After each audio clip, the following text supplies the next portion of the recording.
नेपाल में बुधवार को विमान हादसे के बाद सूत्रों ने देश के विमान क्षेत्र को खराब स्थिति के लिए नेपाल नागरिक विमान प्राधिकरण CAN के नेतृत्व को जिम्मेदार ठहराया है।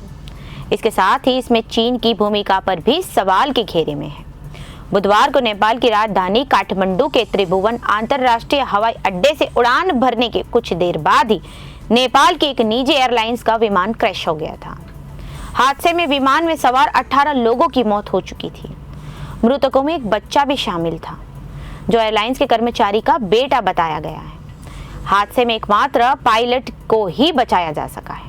विमान क्षेत्र के सूत्र के हवाले से बताया गया कि नेपाल में नए बने हवाई अड्डों में तकनीकी गड़बड़ियां आम बात है, क्योंकि CAN ने एक प्रमुख व्यक्ति को फायदा पहुंचाने के लिए चीन ने जल्दी काम पूरा कर लिया।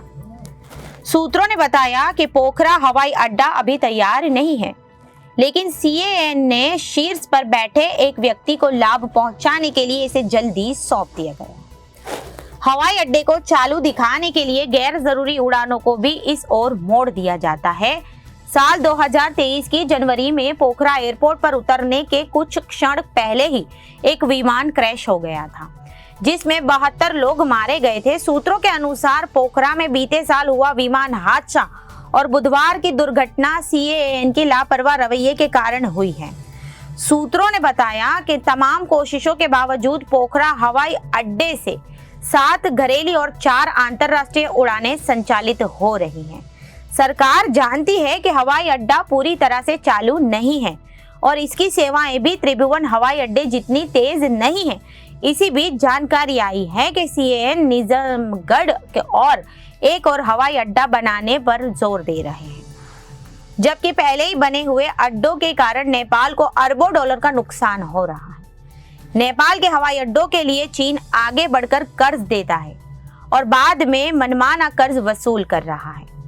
हाल ही में एक नेपाली पत्रकार के चीन की मनमानी वसूली के बारे में जानकारी देने पर नेपाल में चीनी राजदूत सोशल मीडिया पर कूटनीतिक मर्यादा खो बैठे थे और धमकी देने लगे थे। सौर एयरलाइंस का बॉम्बार्डियर CRJ-200 विमान नियमित रखरखाव सेवा के लिए पोखरा अंतर्राष्ट्रीय हवाई अड्डे के लिए रवाना हुआ था, लेकिन उड़ान भरने के कुछ ही सेकंड बाद यह क्रैश हो गया। यह दुर्घटना सुबह 11:11 पर हुई।